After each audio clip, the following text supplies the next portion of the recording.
کہ مزے کی بات یہ ہے کہ جتنے بھی آئی بی پیز کو ہم بجلی کے کیپیسٹی چارجز ہو یا یوٹیلائزیشن چارجز کے پیسے دے رہے ہیں وہ ہم ڈالر میں دے رہے ہیں. مطلب کتنا بڑا المیہ ہے کہ ریکوری ہم روپیز میں کر رہے ہیں اور ڈالر میں دے رہے ہیں. جس زمانے میں یہ ایگریمنٹ ہوئے تھے اس ٹائم ڈالر کے ریٹ 115 روپے تھا, آج ڈالر کا ریٹ 280 روپے, یعنی کہ 280 کے ڈالر کے ریٹ کے حساب سے 280 کے ڈالر کے حساب سے ان کو ہم پیمنٹ دے رہے ہیں. اور جس کے علاوہ مزے کی بات یہ کہ جو چارجز ہم ان کو دیتے ہیں نا کیپیسٹی چارجز, اس پہ تقریباً 35% 24% ٹیکس بھی دے رہے ہیں. مطلب کہیں تو چھوڑیں,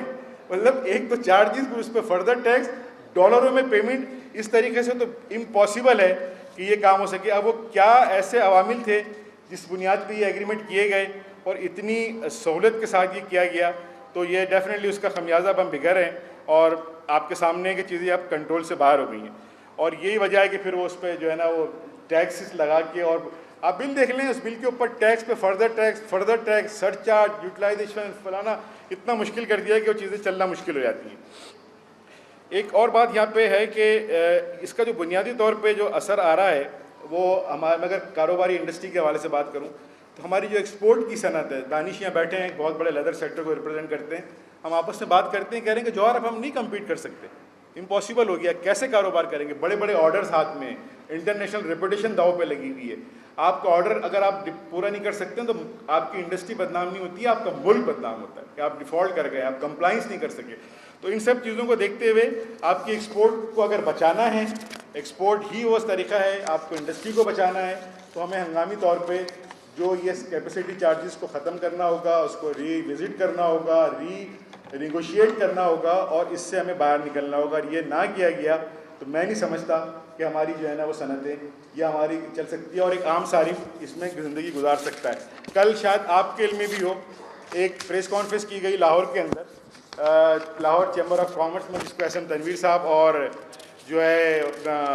گوہر اعجاز صاحب نے لیڈ کیا, اور انہی کے ہی لیڈرشپ میں ہم سب یہاں پہ چیزیں آج اکٹھا ہو کے بیٹھے. انہوں نے ایسے ہوشربا انکشاف کیے جو سن کے ایک منٹ کے لیے جسے کہتے ہیں نا کہ وہ جھرجھری آ رہی تھی جسم کے اندر کہ ہو کیا رہا ہے. انہوں نے یہ کہا کہ جی یہاں پہ جو آئی پی پیز کام کر رہی ہیں 106 میں سے, اس میں سے تقریباً 25-30% تو کام ہی نہیں کر رہی ہیں, اور جن کو ماہانہ 1000 کروڑ روپے پیمنٹ کی جا رہی ہے, ایسے کئی ہیں, ایک نہیں ہے. یعنی کہ آپ یہ سمجھیں کہ تقریباً 10 ارب روپے ماہانہ جو ہیں, ہم 10 ارب روپے ماہانہ ہم صرف ان آئی پی پیز کو دے رہے ہیں ڈالر کے اندر جو کہ زیرو پرفارم کر رہی ہیں. انہوں نے کہا کہ جنوری فروری مارچ ایک آئی پی پی تو ایسی ہے کہ جس نے کچھ پرفارم ہی نہیں کیا, اور 1000 کروڑ روپے جو ہے وہ ماہانہ ہم سے وصول کر کے لے آتے رہیے. تو اس طریقے سے یہ جو باتیں ہیں کہ اب اچھا, انہوں نے ایک اور انکشاف کیا کہ ایک ایسا آئی پی پی ہے جس نے 50 ارب روپے کی سرمایہ کاری سے یونٹ لگایا اور اب تک کہ وہ 400 ارب روپے وصول کر چکا ہے, اور اس کے علاوہ سالانہ 3 ارب روپے کا دعوے دار بھی ہے, جس کو آپ کہتے ہیں کہ یہ ہم انٹرنیشنل مارکیٹ کے حساب سے ہمیں اس کو دینا ہے اور ہم پورا کریں گے. تو اب یہ اس ٹائپ کی اگر اس میں مس مینجمنٹ ہے یا بددیانتی ہے یا جو بھی عوامل ہیں اس کو آپ بہتر سمجھتے ہیں, کیسے یہ سروائیو کر سکتے ہیں, یہ امپاسبل ہو جائے گا. اب چند میری گزارشات ہیں کہ جس پہ ہمیں چاہیے کہ اس کو ہنگامی طور پہ ان تمام بات تو اس پہ اتنی ہے کہ میں چاہوں گا کہ اگر کرنے بیٹھوں تو 1 گھنٹہ ہے. ریحان یہ موجود ہیں جو بہت اس پہ ان کی ریسرچ ہے, بہت کچھ کر سکتے ہیں, اگر آپ کے بھی ٹیکنیکل سوال ہوں گے تو اس کا جواب بھی دیں گے. لیکن اب ہمیں کرنا یہ ہوگا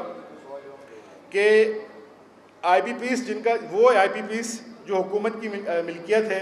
52% ان کا جو کام کر رہی ہیں, ان کو یا تو وہ فوراً ریوزٹ ری نیگوشیٹ کر کے کیپیسٹی چارجز کو اس میں سے امیڈیٹلی فوری طور پہ ختم کریں, یا پرائیویٹ سیکٹر کے حوالے کریں, ان سے نیگوشیٹ کریں. اور یہ جو مصیبت ہمارے اوپر 23,000 میگا واٹ کی جو ہم بغیر استعمال کریں اربوں ڈالر کی شکل میں دے رہے ہیں, جو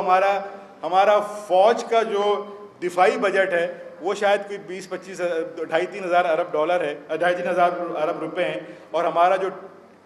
آئی پی پیز کو ہم جو دے رہے ہیں وہ 2,000 ارب روپے سے زیادہ دے رہے ہیں. تو یہ کیسی جسٹیفیکیشن ہے, یہ کیسا نظام حکومت ہے, یہ ہماری سمجھ سے باہر ہے. ایک اور مزے کی بات یہ بتاؤں کہ جو پیسے